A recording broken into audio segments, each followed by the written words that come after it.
everyone. Hi. Thank you for inviting me, Karen, and Karis first. I will do a presentation. So as mentioned, I am doing research at the moment in improving sleep quality. And apparently turning off, oh no, it's back. Okay. I'm doing magic tricks as well. So my focus is actually music therapy for sleeping. So I'm at the Cambridge Institute for Music Therapy Research as part of Anglia Ruskin University. And that's how we're trying to tackle sleep. But it'll be a short presentation, I think, and it'll be great if you have any comments at any time. It's more of a discussion. You're open to talk about. I'll invite you at some points. But what I'll do is just go through the science, and the big first thing to keep in mind is the science is not very well developed in terms of understanding carers of dementia. I don't know if you are all carers of dementia here, or you have other types of carers. Yeah. Multi-carers. It sounds good. So there's not much known about carers. I'll try to be talking about that.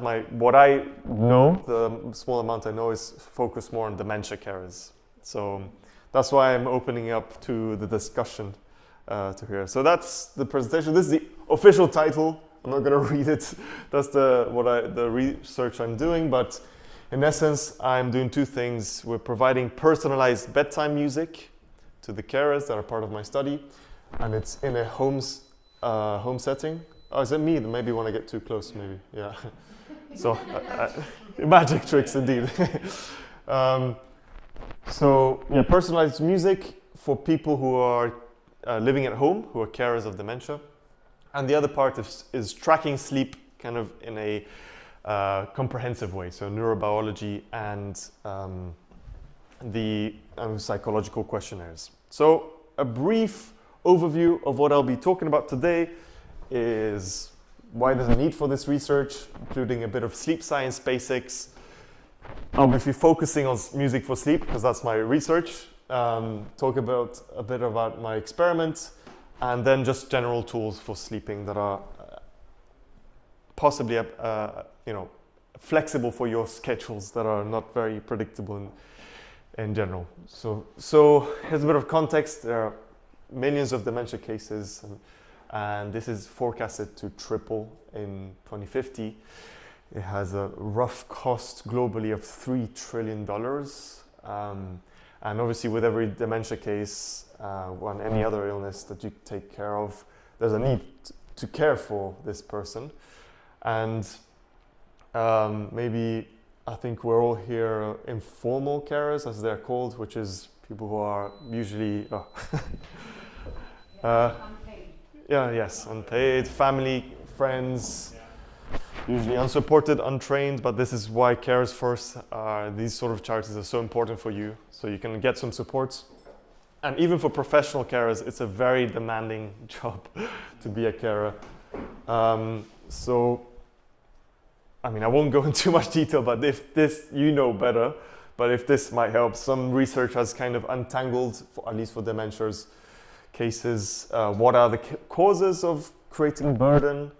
So if this is something you want to look into, that's fine. You can take a picture about this, but no worries. These are the things that have been identified. I don't know if this is useful for you, but research has identified what contributes to being burdensome. If you want me to go in more detail, you can let me know, but this is obvious. If you don't have enough money, there's certain genders here. I see female gender is more predominant here. Are you living with the person that you are taking care of? And then these are things that help. So do you have capacity to perceive yourself that you'd find that helps? Religious strategies help. If you are a religious person, it helps. And obviously if you have depressive anxiety symptoms, it tends to make it more difficult as a carer. Are you more of a person who do you take care of yourself, self-care? Do you see yourself as someone who takes care of yourself? That's what it mainly is. And we'll go into some ways that we can increase that. But so the focus of my research is on sleep loss. So I'm sure you're aware of this, but you don't have as much influence on when you can take care, sometimes at least for dementia carers. At night, the person with dementia wakes up and you just have to take care of them. Yes, obviously, if you have a more resilient personality, you're better able to take care of yourself, but that's not enough. You know, losing hours of sleep is very costly for our body, and sleep is described by carers as a luxury. I don't know, how else would you describe it? Any other words you'd throw in here? Luxury. And just for the sleep science basics, it affects us a lot. When we don't sleep, these are all the different aspects that we get affected by: emotional, physical, mental, cognitive, nutritional, immune systems are affected. And in terms of a carer, there's caregiving duties, we have greater risk of accidents. You experience it yourself. Yeah. So just so you get a bit of a understanding of how sleep is understood in terms of the biology, there's two processes that are involved. In essence, what's called process S is your sleep need or sleep pressure. Sleep need is a good way to see is so basically sleep need is how long you've been awake, and the longer you're awake, the more you need to go to sleep, and that's what goes up. Process C is called circadian rhythm. Is basically how your body is in sync with the solar cycle. And so this is a natural cycle that goes with the solar cycle. But with people like shift workers or carers, where you can't necessarily choose to be awake during the day and sleeping at nighttime, this is something that can be affected. So you're not in line with the solar cycle. But these are the two main processes in sleeping. And just to make it clear, but you're sure, these are all the effects that your body takes every time you don't sleep enough. I'll go quickly because it's not great news. Yes, sure. Is there any truth in the saying that somebody can catch up on the sleep they've missed?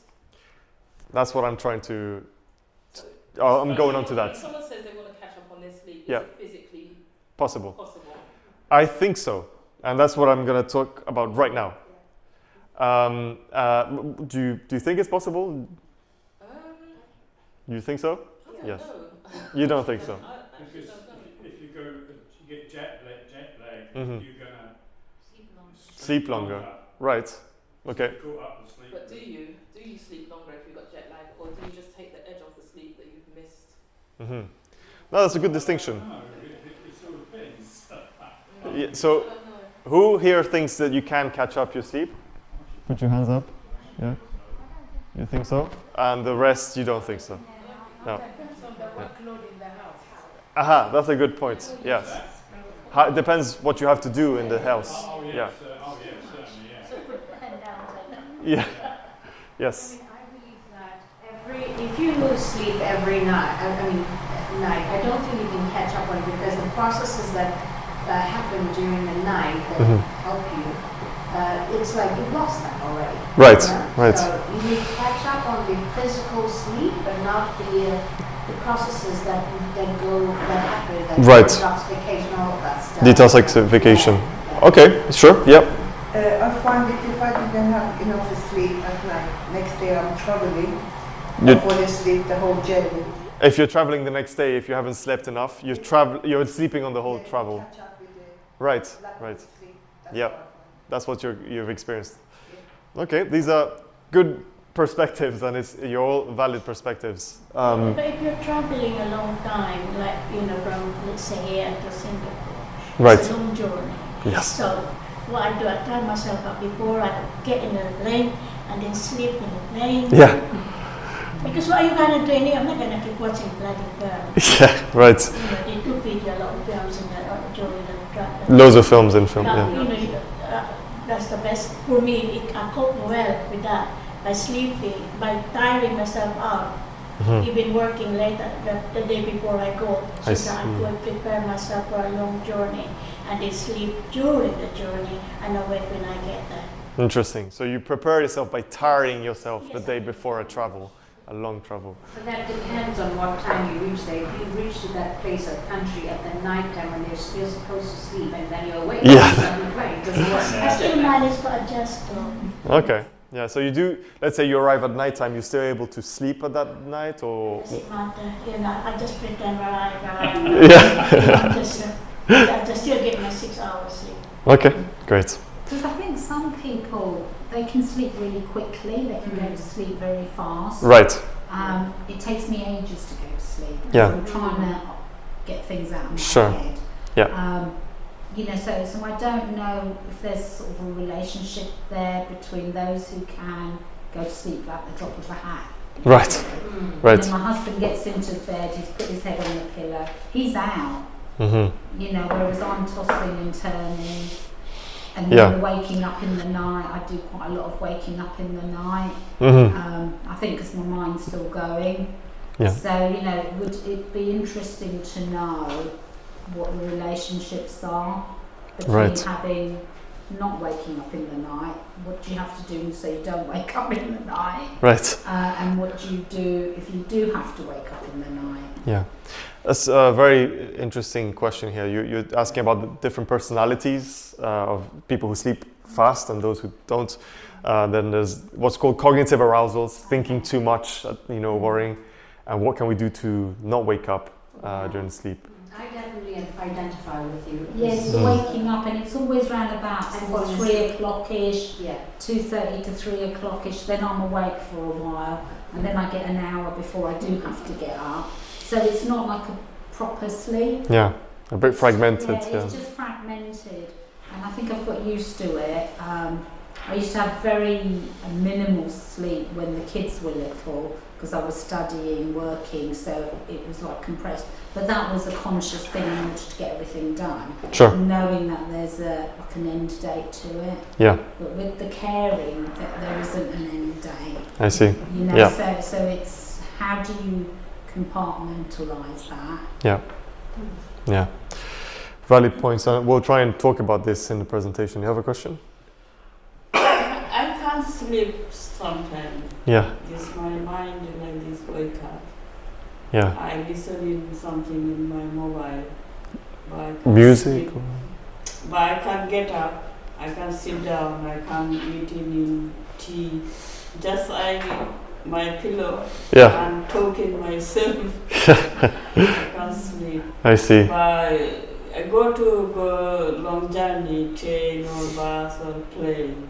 I can't sleep. You can't sleep there either. Yeah, No, I can't sleep. yeah. So you wake up at night sometimes and you just stay there talking to yourself. Yeah, I listen something in my mobile. I see. And deep sleep. Is it like some sort of like a podcast or something, conversation, or music? What do you tend to listen to when you? Not music. I listen in Arabic in my Quran. Sure. Yeah, something to pay attention to, learning. I listen. Okay.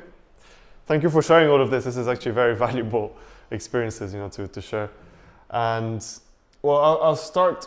I think I'll be able to answer some of the questions, and we can come back to them if you want to go deeper into them. But I'll just start with this research, which I find very inspiring, but also difficult to apply. This research looked at basically asking people to sleep longer when you haven't slept enough, and they've shown that there's this thing called sleep rebound.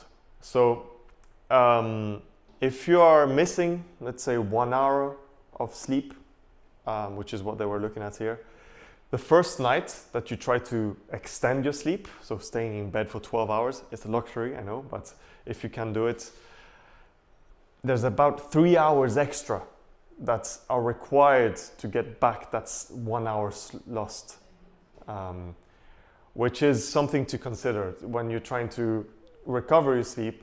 Actually, you have to sleep even longer than normal. There's other research showing that if you're just able to take some naps, 30 minutes, that recovers your sleep even better than just getting 8 hours. So if you do 30-minute nap plus sleeping 8 hours, you can recover. So the goal is to extend your sleep over the 24 hours if you can. Obviously, it can be difficult. The reason is that you want to get that deep sleep. And the good thing, it's the deep sleep, that's the most restorative one that you say you might not be getting. Your body naturally goes faster to that one when you haven't slept enough, in most cases. Your biology kind of accounts for the fact that you haven't gotten enough deep sleep, and so you tend to go faster into deep sleep. So really, the idea here is that you have to be opportunistic with your naps if you can, or your sleeping. If you find, and it doesn't really matter the timing, if it's late evening, early morning. I know you have to get some activities done, but if you think, oh, I can do 20 minutes now, 30 minutes now, I should nap. Something to consider is that short naps, you might not get actually into that deep sleep, but at least you won't wake up with what's called post-sleep inertia, or post-nap sleep inertia, which is basically you feel a bit groggy and drowsy when you wake up after 90 minutes. The reason is that you actually do go into deep sleep. You go into deep sleep and you go through a cycle of sleeping, and that makes you wake up a bit groggy. So that's something to consider. Short naps, you don't wake up drowsy afterwards. Long naps, you might wake up groggy. So it's something to consider if you have to do something afterwards. The short naps are not restorative, like it does not deep sleep. It might not, but it's still beneficial for recovering. So the research I'll point to at the end, but it's basically 30-minute naps plus 8 hours does recover from a lost, like a fragmented night. So adding 30 minutes is beneficial. So doing those naps are really beneficial if you can find the time. So I'll come back to those things in more detail, but because my research is about music, I'm just gonna go a bit deeper into the music for sleep. Music for sleep has been shown to improve insomnia, which is one of the worst and most disruptive sleeps conditions. There has been no research for carers in terms of music for sleep. There has been a research with dementia persons, but the thing that is lacking it so far is two things, which is what I'm doing with my research, is personalized bedtime music. So that means based on your musical tastes. And the other is having a comprehensive sleep quality analysis. So most of this, you'll see what most people do. So why will it help? These are the things why music helps. It's because it distracts you from arousing stimuli in the environment, whether internally or externally. It will therefore put you in a relaxation state. It can provide a sense of safety, which is very important. When you want to go to sleep, you want to feel safe. That's crucial. And it can establish a sleep habit. So just constant, every night you can put your relaxation music. So that's the habit that it creates. Then there's it has a so it has an identity aspect with music, which is very important. And if you're familiar with the music, so this is the personalization aspect, that's a mechanism to make music pleasurable. If you know it, you're more likely to enjoy it. Hello. Hello, I'm sorry, no, Don't worry. no trams. Yes, Yeah. I know. Yeah. So welcome, take a seat, don't worry about it. We're talking about music for sleep, music for sleeping. So this might be a bit too technical, but these are the different aspects that are important to consider when you want to choose your sleep music. But basically, try to don't have any lyrics. Make it feel relaxing. Yeah. And more instrumental and acoustic music has been shown to be relaxing. So those are the main things. If you're familiar as well, it's good. Are So- there any instruments that would be more relaxing than others? I think that's personal taste. Yeah, that comes down. Some people don't like some instruments. Some people like the same instruments. Piano, guitar, acoustic guitar. That can help. So yes, that's personal preference. In my research, I'm using a system that's based on neuroscience to find the music and find it when it's relaxing. In the research, this is how I get to provide personalized music. Just looking on YouTube and Spotify to find music that's related to the tastes of the participant, and then use maybe the X system to analyze it based on neuroscience. And we're providing some iPads to listen to the bedtime music. So that's the research. What about, I've been reading about, where there's a certain pitch, a certain wavelength? Frequency. Right. Frequency, yeah, 500 and I think 82. Right. So I tried listening to that. It was actually very calming. Okay, good. But I didn't go to sleep. I was listening to it, and there's another one for healing and what have you. Yeah. So are you doing that sort of research as well? Well, actually, that hasn't gotten much research up to now.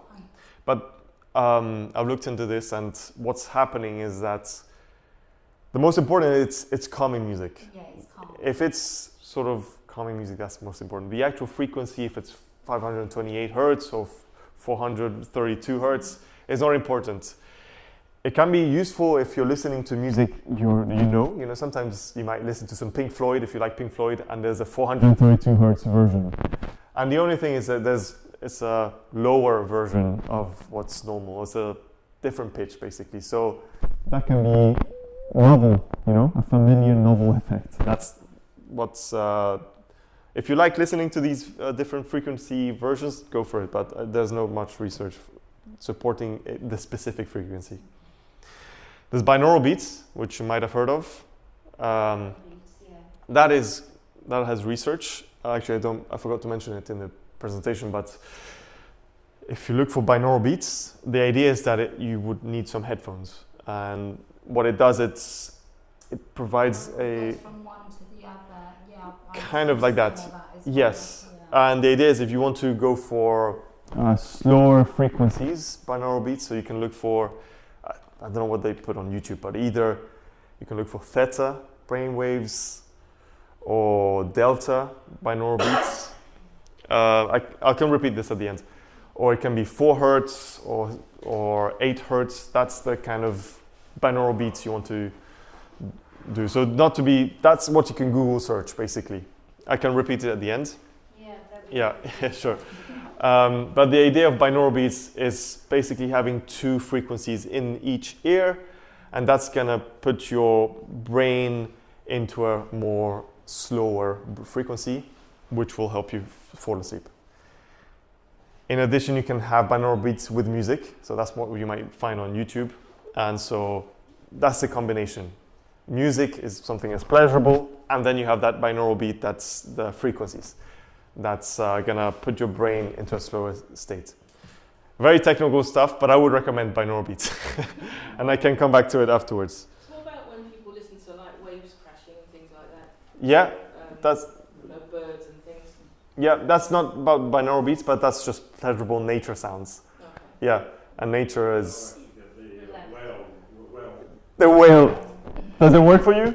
I don't know. Okay. I tried them Yeah. many years ago, but they are, it sort of depends what people want, really. It depends what you want, exactly. Yeah. It's some people it might work. Ocean waves. Some people don't like ocean waves. Yeah. What's the meaning of cross by those pictures? Oh, that's just because I'm using the X system, so that's just art doesn't mean much. So it's called the X system. Just I'm focusing on my protocol, and we'll go more general afterwards into sleep tools. Just if you're curious, just because I'm on the topic, we're doing saliva samples. This is the type of tubes that we're using. Heart rate is being looked at with a belt. We have a watch, and we have a headband for brain waves, and that's what I'm using for this research. How do you use the saliva test? What are you looking for? It's for something called epigenetics. I don't know if you've heard about that. It's basically your genes, you have the same throughout your whole life, but depending on your life experiences, they can be turned on and off. So I'll be looking at sleep health related genes, and do they turn on and off their activity throughout the 5 weeks. And can you check, so the saliva will tell you it's turned off and on? Yes, because we extract DNA from the saliva, and then you look at the state of the DNA. Is it basically wrapped up in these? Exactly, or is it not wrapped up? It's called methylation status. And just a little reminder, if sleep research up to now just focuses on these aspects and separately, so that's you go to the lab and you look at your sleep. Not very, it's a bit burdensome, it's time intensive, you sleep in a lab, not necessarily fun. Or you ask this sleep report, which is standard, but that only looks at your sleep over the last month. And you look at hormonal analysis through whatever, blood or saliva. So this has been what's done, and this is what I'm doing. And all of them together. And you might be wondering, how long does this take? Only 30 minutes. It only takes 30 minutes. So I've done it on myself. There's also 3 participants currently ongoing. 2 have finished, 1 ongoing. 2 more are starting next week.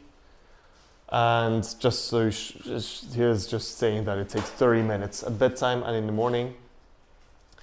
And just if you're curious, there has been a university ethics that said, yes, it's all good, you can do this. This is where I'm at. We're doing data collection until December. And after that, I'm doing the analysis. So that was my PhD research. Now, what can you do? So here I'm just going to go into what the science is saying. So light and dark environment, sleep and nap. We've talked about that. Winding down routines at bedtime, and what you have around in South London, so that you can clinical resources. So the current, this idea of light and darkness. So the idea is that if you get exposed to light during the first half of your day, normally through sunlight, but if you're doing night shifts, we will have to do it during the night. And so basically, these are sort of lux levels that are recommended for 30 to 60 minutes per day in your first half of your day. This is what you need to be exposed to. So just so you get a reference of what this means, the more concentrated amount of light, like in here, that's a lot of lux, and around there's less lux.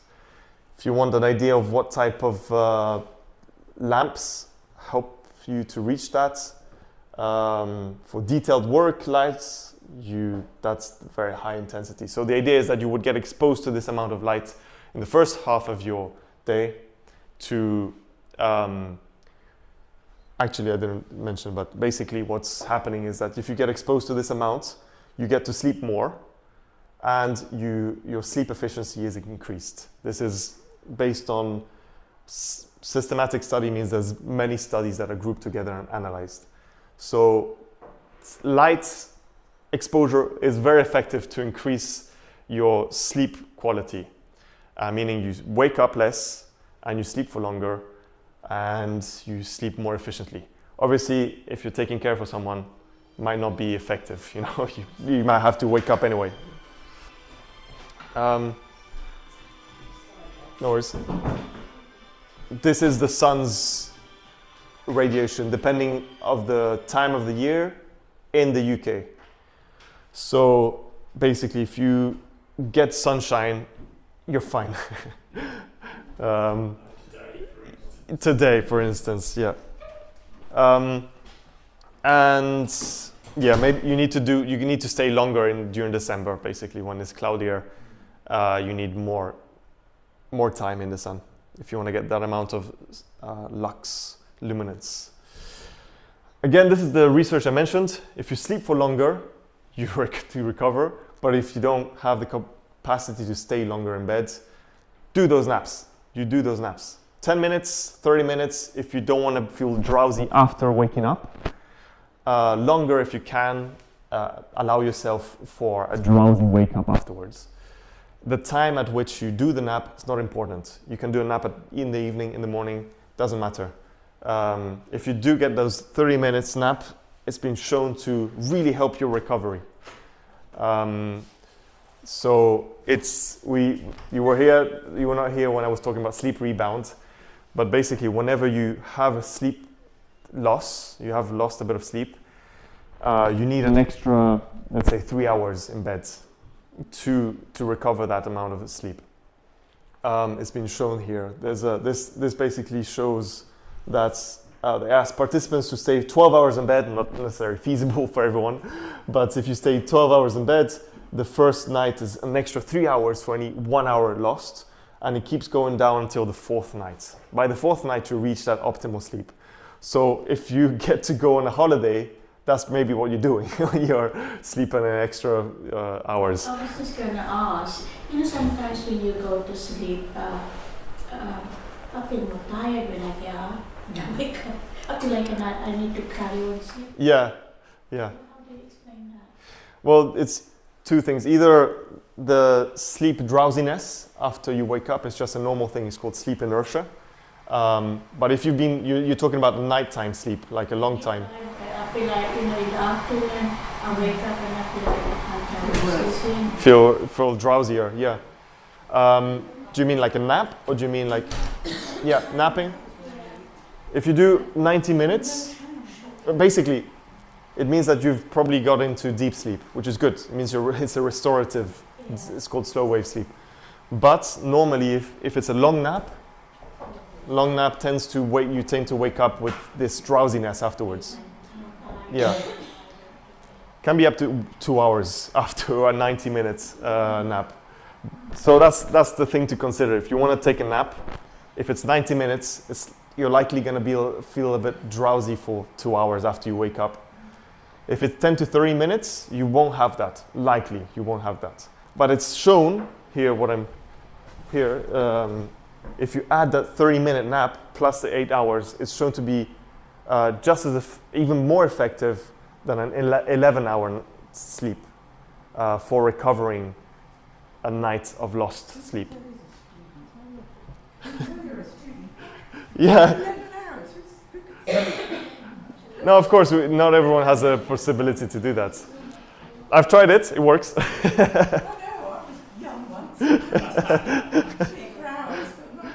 Yeah. But is that why on holiday, when you're lying on the sun lounge and you can go to sleep for a while and you do feel a lot better, and yet you still sleep all right in the evening? You don't have any responsibility to think about during that time, right? Yeah, that's it. So, yeah. You can doze off and you can sleep for half an hour, wake up, read your book, go back to sleep again, and it's all right. It's all right. I mean, you're recovering your sleep normally, and exactly, you don't have any responsibilities to think about. So that's the main thing. Yes. Is that correct? When you get older, you don't need more than 6 hours of sleep? Yeah. When you get older, the sleep time gets lower. But things like doing exercise makes you sleep longer. So it doesn't yes, apparently when you get older, you sleep less. There's less need, but it's not necessarily you have to sleep less than 6 hours. The minimum of 6 hours is at least required normally. Recommended is between 7 and 9, and each individual actually differs the amount of need. Sorry? 10 hours sleep is a luxury for some. A lot for? A luxury, yes, exactly. I don't think everybody gets that. Yeah. No, you're right. And that's why napping is recommended. If you have the opportunity, nap. Yeah. Yes. Yes. Have you studied about people that the night one? You know what I mean? Night They shifts. sleep. No. They don't, Night owls. Okay. They don't sleep at all, but daytime they sleep. Right. But with the experience and theory, Mhm. that the light is not good to sleep. You Yeah. have to sleep in the dark. So Yeah, how do you have to sleep in the people dark. survive with this kind of thing? Is that normal? I think it's not normal, I think. No. But it's not everyone, basically. That's what I mean. That's not normal. Not everyone sleeps like that. It's sometimes not something you can choose. Like if it's a night shift, for instance, night shift workers, they have to sleep during the day. You mean that Yeah, it's a night person? nerd person. Okay. They can't help you. Well, in theory, the biology says that you have to be awake when there's light and you have to sleep when there's no light. So it's not normal. It's not normal, but I mean, I guess there are night owls. When there are night owls, there's light when they're doing the activity, right? They're not doing it in the dark, unless maybe I don't know. Maybe they're blind and they can do stuff like that could work, you know. I think but maybe does that help? Does that answer a bit the question? Yeah, but I just want to make sure, yes, because it's a family I know, they hold a lot. They are up at night, and when the light comes, they're all asleep all day. Right. Oh, they don't know. And they miss the work, and they have to be put in an alarm, and Yeah. it causes problem for them.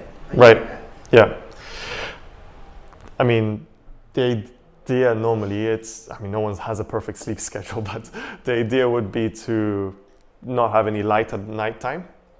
And I mean, if you don't have any light, what can you do apart from sleep, I guess? What can you do? Can you know what? How detrimental is looking at your phone in bed? Yes, Blue blue light, yes. So it's light that's not good for you. I'm gonna mention that in a second because I was talking about. It's bad for the retina. It stimulates it tricks your brain in thinking that it's the solar time. That's the whole idea normally. Can I Yeah, ask you Yeah. something again? sure. With me, if I cannot sleep, I put TV on and listen to question and answer, which Yeah. is chase. Right. And, Yes. and the good thing is, if I fall asleep, the television go automatically off, so Oh, cool. I don't have to worry. Yeah. But is that okay? Because it engage my brain Right. to, focus on the question and answer, Mhm. and I enjoy it and I fall asleep. I think the most important part here is where my music research goes into or just audio interventions in general. If you're familiar with that sound, it tends to help you fall asleep. And a lot of people use TV to go to sleep. And so I think it's mostly the sound, because the light in itself, if it has blue light, is not good. But maybe you can put a red screen filter. I don't know if you can do that on your TV. That can be something. Because the red light, what it does is that it mimics sunset. So it gives you the idea, if you're still looking at light at nighttime, it gives the impression that it's sunsetting to your brain. Obviously, you don't know, it's not sunsetting, but. Can you get those online then? A filter? Where'd you get Yeah, so it depends what you want to get. You want to, can you have one? on the phone, you have some settings that you can automatically, maybe you can look for night light, maybe something like that. I think I did turn it down, the blue light. Yeah, exactly. That's exactly it. That's what we're talking about, yeah. You can put it to the max. It will be looking very orange, but it's going to help you, to normally. It might look if you put get rid of the blue light. I don't think I can get rid of it completely on my phone. Okay. Well, your settings maybe has some limit. Yeah, so the filter normally, put it on, give it a try. Look on the settings for night light. We can have a look at it at the end if you want, and we can try. Yeah. Oh, okay, no worries. Yeah. So look for night light or blue light blocker. What about white noise? Sorry. Well, white noise is a bit similar to ocean waves. Some people.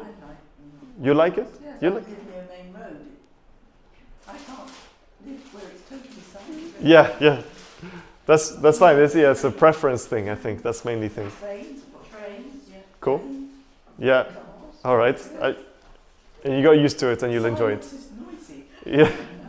Silence is noisy. Yeah. So white noise is a preference thing. Some people don't like it. Some people like it. For instance. What do you think of all these, I've been finding all these popping up on YouTube, all these different frequencies that Yeah. people are using Yeah. for all sorts of things. So. Not sleeping, but it's everything, isn't it? Yeah, it seems to have a lot of influence. So we had a question just earlier, and basically, are you talking about 432 hertz, 528 hertz? That in itself, the actual number doesn't matter. The way it could matter. Yeah, but so depends what you're listening to. If it's just a sound, boo, if that's it. I've heard some really weird ones that are meant to be calming to the brain, Yeah. and they're like, whoa, how's that? Maybe some people. Maybe some people, yeah. And special ones with like people with ADHD. Yeah. Hold under their ear. Okay. It's meant to. It comes out, but it comes out both sides or side of the brain.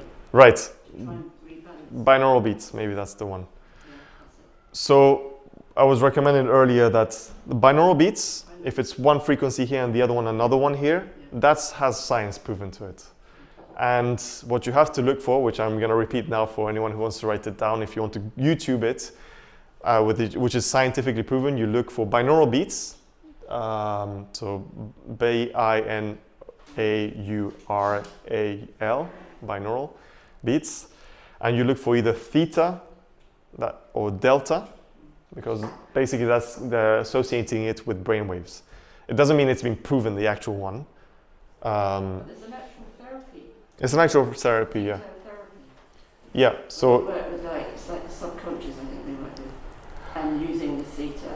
okay. Stage. Yeah, I mean, it could be hypnosis combined with, A little bit. yeah, with that. Because the theta aspect I know it's very is expensive. Well, I'm telling you, you can find it on YouTube. Yeah, and then obviously you can get a professional if you pay them. But the idea of binaural beats is that you have two frequencies that are putting you either in a theta or delta, which are basically the slow brain waves. And because it's in a slow brain wave, you will be more likely to go to sleep or relax. If it's the other theta and delta, it will put you to sleep normally or relax. What is the frequency? Do you know the number? The numbers will be between, so delta goes from 0.5 to 4 hertz, and theta is from 4 to 8. So There's one that's meant, I've tried it, it's meant to sort of stop all thought. have you tried it? Has it worked? It did actually. Okay, good. What do you remember the type of sound that it was? Could you describe it? It's very high pitched. Quite Okay. not unpleasant, but yeah. Mhm. Yeah, just I recommend listening to at least 2 minutes. And Yeah. Probably with headphones or earphones. Yeah. And, Yeah. yeah. I haven't looked into the no thought sound. Maybe I'll have a look at it afterwards. One Yeah. for the heart and one for the... Yeah, doesn't have any science, but maybe it's based on anecdote. So eventually some people felt more energy in their heart. Maybe that's and that's why they say it's heart. That's why they have heart math, isn't it? Heart math? You've heard of heart math? Is that the heart coherence meditation? Yeah. I don't know much about it, but it's a type of meditation that apparently makes your heart magnetic field better in coherence. Yeah, stronger. What Yeah. do you call it, Joe? Heart math. Heart math. Math, M-A-T-H, math. Heart math.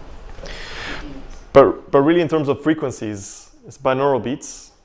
That's the one. Either theta or delta or any number between 0.5 and 8, if you want to, for the purpose of sleeping or relaxing. Higher frequencies between 9 and 30 hertz is for concentration or being alert. The music itself is not important in this case, but it makes it pleasurable if you have music, and instead of just boo, just a bit more fun if you have the music. And if it's 432 hertz or any healing frequencies or any of that, that's not proven in terms of healing frequencies. But the idea that my understanding is that if it's music you already know, but it's at a different frequency than 432 hertz, it has a sort of novelty effect with the familiarity. So it can be pleasurable because it's sort of novel, but you know the song. Otherwise, if it's novel music, but it says it's 432 hertz, doesn't really matter, the actual number. It's like they say, I think that's from the Mozart, isn't it, for babies Right. and children. Yes, And Mozart effect. Handel music by Handel is meant to be very... So if it's I think the idea with that Mozart effect, if you heard about it, it's just actually, it doesn't really matter the actual genre of music. In a way it does matter, you know, but what we're talking about Mozart effect is just because you like it, so it's stimulating. So it stimulates your mind and stimulates your brain. It's not necessarily Mozart. If you don't like Mozart, it's not gonna have that effect. But okay, yeah, Mozart, classical music is complex music in general, sophisticated at least, so it has that effect. But doesn't have as much bass, for instance, as compared to other music, where the bass is a very important stimulation for the body. Yeah. Sorry, we're getting off the topic. They've tested a lot of like different genres of music, like a lot of rock music and rap music and other. Not great for you. You know. It depends, I think. I'm not talking about the lyrics. I'm talking about the sounds that they make. Right. I think that's still subjective in terms of, do you like the rap music or not? And because the thing with rap music has a history to it, and the history to it is based on cultural things. It has a very community-driven aspect as well, hip-hop. It's also has a very dancey aspect. So if you're dancing to music, it's actually great for you, you know. So in itself, those are very important aspects to consider. That certain genres are not necessarily better or worse for you. It just depends on the person. But these are fascinating topics. But yeah, no, these are great. We can talk about it afterwards. Just to finish on relaxation and self-care before going to sleep. So, I didn't say, but basically music is good for going to sleep. If you can do some mindfulness or meditation, I've been trying that. I don't know the actual protocols, but the thing I do is just I close my eyes, kneel down on the floor before going to bed. 5 minutes, 10 minutes helps me, makes me feel peaceful. And it works better than on the bed. I realized yesterday. I actually got off bed to do that. Cool bedroom temperature is actually very effective. I mean, no window open. You do that? Yeah. It's okay for UK during most of the season, most of the year, because it is a cool place here. But the summer is a bit more difficult. Quiet to your preferences or your possibilities. If you have traffic, that's your quiet. That's it. If you can take a warm shower or bath, that helps. I don't do it all the time, but it helps. And it seems that keeping your extremities warm is very important, especially socks. And I noticed that, to be honest. Yeah, like I have to wear socks when I sleep, otherwise I can't fall asleep. I have Raynaud's syndrome. Okay, So I don't know about it.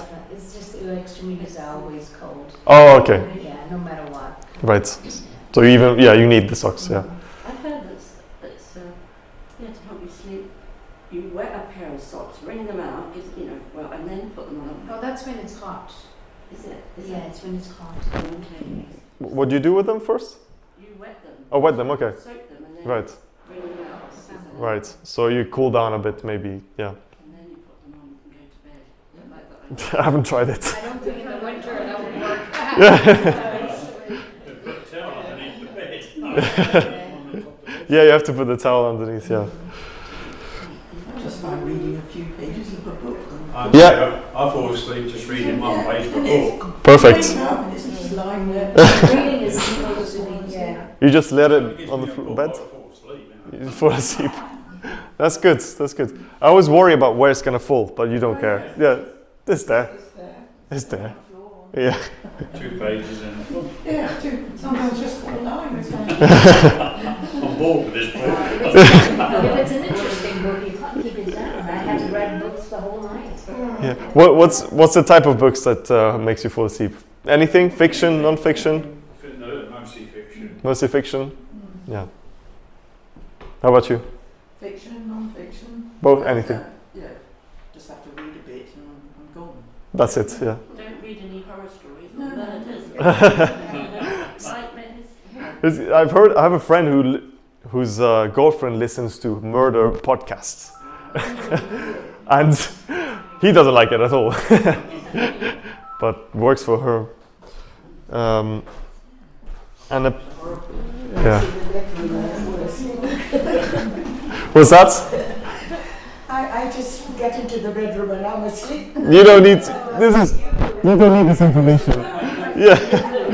This is not for you, yeah. This is too much. Apparently, well, not large meals so you don't get to digest, heavy exercise, but I'm guilty on those. I tend to do exercise late and eat a lot. Yeah. What does massage do to Oh. make you go to sleep? I don't know specifically, but it probably just relaxes your muscles. Yeah. Yeah, I would love to get a massage at bedtime. Yeah. And what about breathing exercises? Yeah, I would probably put it in the meditation realm. Yeah, just relaxation. It's fantastic. I'm happy. If I see some eyes closed here, I'm okay with that because that's what I'm preaching. Yeah, I should have started with that. If you fall asleep, it's okay. Yeah. I wish I could do that. That's great. I'm happy, Here's some resources. If you want, you could take some pictures. You can get some. So apparently, I haven't tested any of these, but these are some resources you can get. You can apparently self-refer without a GP straight to NHS talking therapies, which is good because GPs are usually quite slow, I felt. So this is the first non-GP approach. Apparently this is an app, Sleepio, which is, I haven't tested to be honest, but these are some recommendations. Some sleep charity, you can call them if you need any free support. Again, NHS talking therapies bypasses the GPs, or obviously you can do some private, you could look for some private clinicians. What about what to eat, like leading up to bedtime? I've heard that you've got your oats. Okay, right. And you've got lettuce, which is meant to be what do they call it, a soporific. Right, maybe, yeah. And told the light. Yeah. Eating light at night. Yeah, light Don't is. eat too late. Yeah, 3 hours apparently. I mean, I'm not. What about herbal tea with Herbal tea, yeah. Which is a warm drink, rather. Yeah, warm drink that doesn't have any thein, like black tea or caffeine. But some people go to sleep with that, but with caffeine. But valerian. what was that? Valerian. Valerian. Apparently, yeah, chamomile things that apparently have relaxing properties. Yeah. Was that? A bottle of calms. Calms. Yeah, that's a tea. Yeah. Yeah, good one. You're ready to sleep. Calms. Yeah. Rescue remedy. Okay. That's it, she picked it up. Yeah, there's some. I've heard that any starchy food is good because it seems to make you drowsy. So potatoes, maybe oats. That's why. Or have a A bottle bottle of rum. of rum. Yeah, that's a brandy. So yeah, that's normally sleep health is not recommended any alcohol, caffeine. Yeah, but it's you do because the reason is because you don't get into that deep sleep. That's apparently what it does. But obviously puts you to sleep directly, and that's you don't think about it. You wake up later, but apparently the biology says it's not great.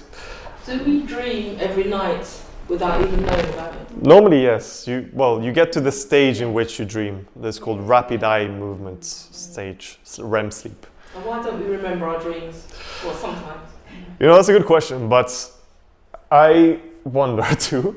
But I would say normally what happens in sleep, one of the theories is that you're putting together your experiences, you're simplifying your memories, and so that when you wake up, you kind of process the day better. And so that's the memory consolidation period. That's reason for sleeping. So maybe, I don't know, another theory is that it's called threat simulation theory for dreams. So that you kind of go through your dreams to some situations, you kind of simulate them with your dreaming. And so you kind of prepare yourself.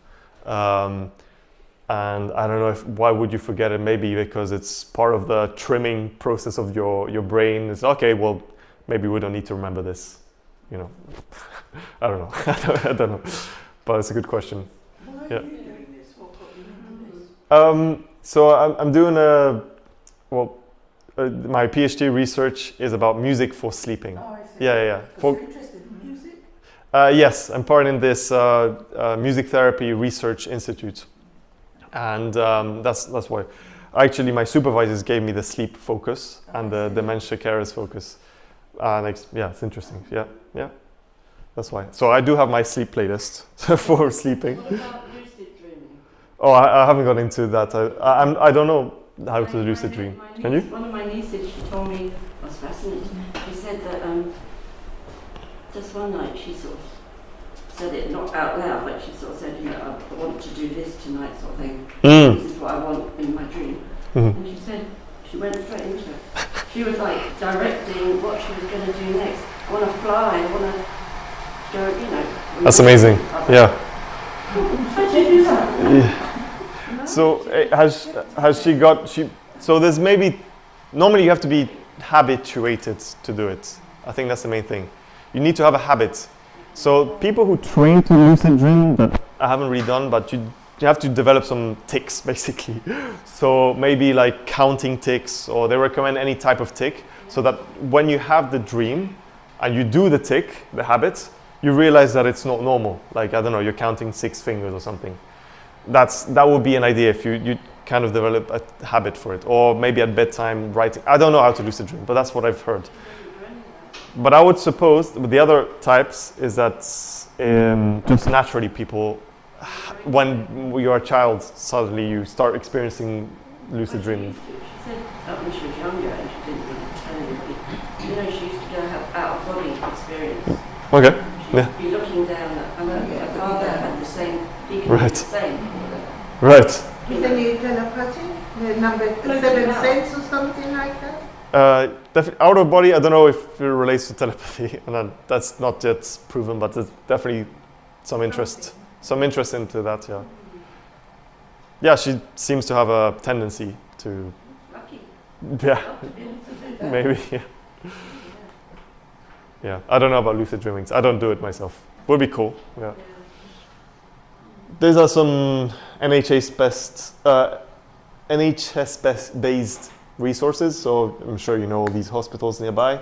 There's a London Sleep Centre that's a private option for insomnia, and you can talk to your GP obviously to help. The gold standard in the NHS is what's called cognitive behavioral therapy for insomnia. And I don't know much about it, but what I know about it is that they like to propose sleep restriction, which I don't think is a great idea. Basically, sleep less for a bit, and then you'll be much likely to sleep at nighttime. I'm more in the sleep extension idea, and especially if you don't have the possibility to sleep when you want, it's not great to even sleep less. But they're professionals, so you can probably talk with them if you need some. What do you think of the, they're quite common, you can buy them online and probably in shops now. It's like a clock, a lamp, and it goes through the. It's sort of sunset. It's bright and then it's sunrise and sunset. sunset. Is that a lamp, you said? Okay. So it's like a Yeah. light that stimulates and then. Right. So that goes in line with the light exposure thing, Daylight, you need a lot of light. Nighttime, you need red light because you want that sort of sunset environment. Yeah.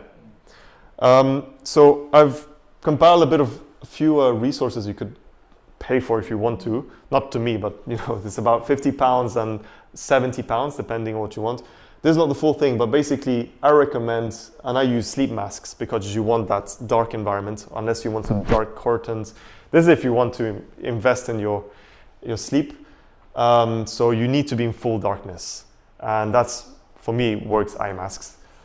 The evening glasses, that was like £13. The thing is, I need, I can't see very well, right? So these are not based on what's called corrective glasses. So it's £13 for just really, you get to see everything in red. So that does the sunset. Not these, some, I don't have pictures here, but basically I can send you this PDF with all these resources that you can buy on Amazon. That'd be great. Yeah, I give you access. Mouth tapes keep you quiet. Just take someone's mouth. Yeah. Don't breathe it. Mouth tapes. Yeah. Yeah. For snoring? How does it work for sleep apnea? My daughter Sleep has sleep apnea. I can't tell you. One of these, The oxygen thing. yeah, sleep Oh, apnea. I think yeah, she yeah. Can't do it. She can't tolerate it at all. Okay. So, I've got no clue about sleep apnea, to be honest. But has you tried mouth tapes by any chance? no, she hasn't. Okay. How do they? I mean, you put them over your mouth, obviously. That's it, like this. That's for mouth breathers. So if you're a mouth breather, Yeah. you want to put the tape on so you're forced to breathe through your nose. Exactly. Yeah. So, because it forces you to breathe through the nose. And Do you get the mouth tape from the chemist or? Yeah. Amazon, Amazon. yeah, it's I think for a pack of 50, Boots, you can get- or maybe Boots, yeah, probably. Earplugs as well at Boots if you need some earplugs. And there's also specific pillows you can get also that are ergonomic, yeah.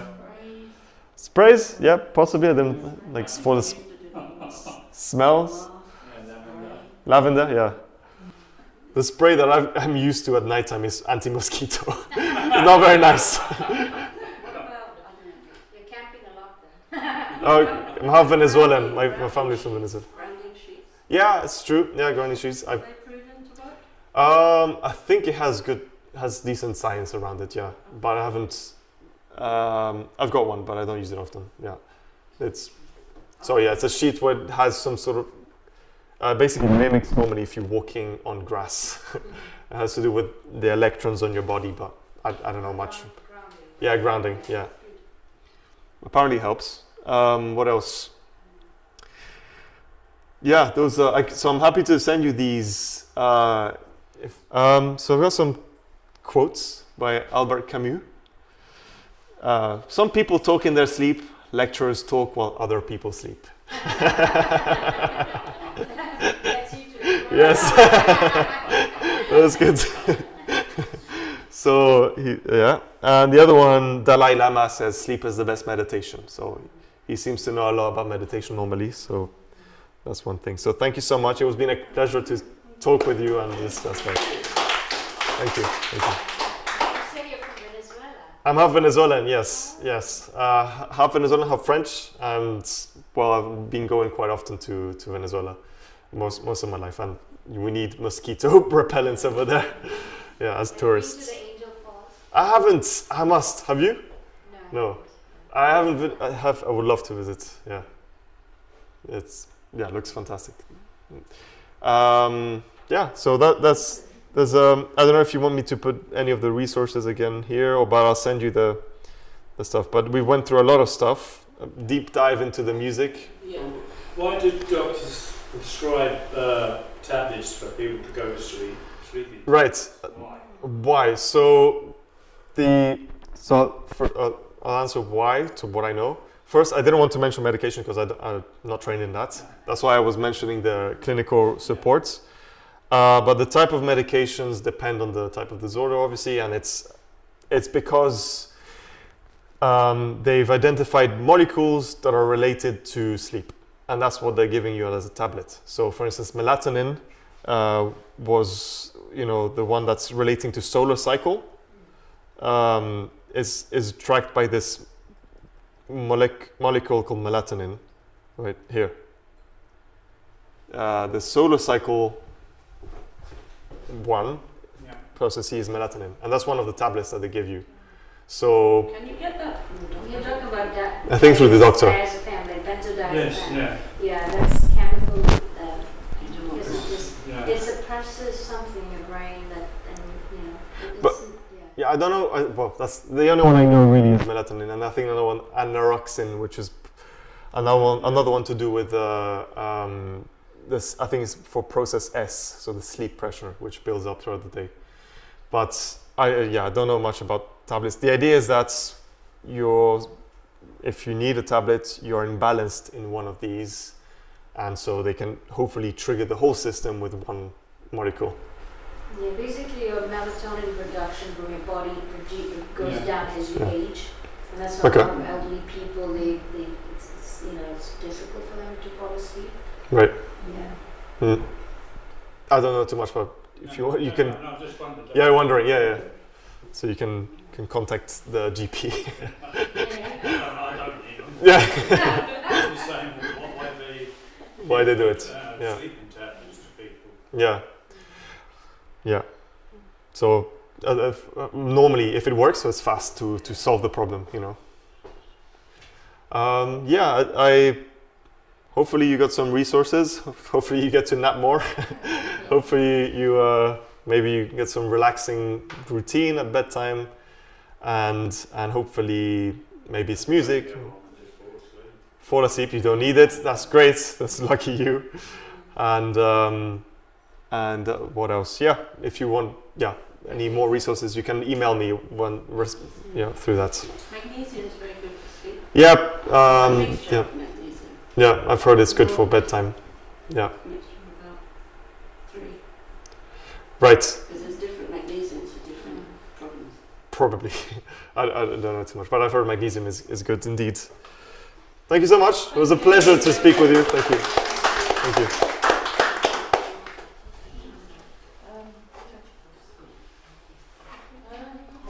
Question. Does anybody